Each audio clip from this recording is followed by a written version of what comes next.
Hello বন্ধুরা, বৃষ্টির সময় গ্যাংটক কতটাই যে সুন্দর সেটা আবার দেখুন। পুরো মেঘ ছেয়ে গেছে। এখন বাজে বিকেল 5:15।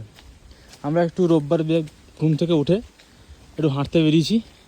চারিদিকে এখন মেঘ হয়ে গেছে, দেখুন কত সুন্দর লাগছে। খুব তাড়াতাড়ি একদম বৃষ্টি নামবে ঝমঝমে।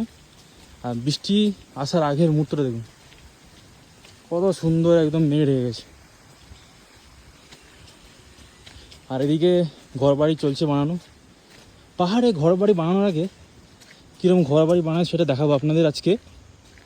আগে এরকম পাহাড়টাকে কেটে দেওয়াল দিয়ে, এরকম কংক্রিটের দেওয়াল দিয়ে ঘিরে পাহাড়টিকে ব্যাক সাপোর্ট দেয়, তারপরে তার সামনে গিয়ে ঘর বানায়।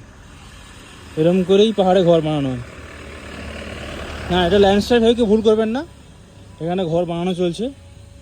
আগে পাহাড়টিকে কেটে কংক্রিটের দেওয়াল দিয়ে ঘিরে তারপরে এখানে ঘর তৈরি করা হবে। তো চলুন টাটা। ভিডিওটা ভালো লাইক করে দেবেন। দেখা হচ্ছে পরে কোনো একটা ভিডিওতে।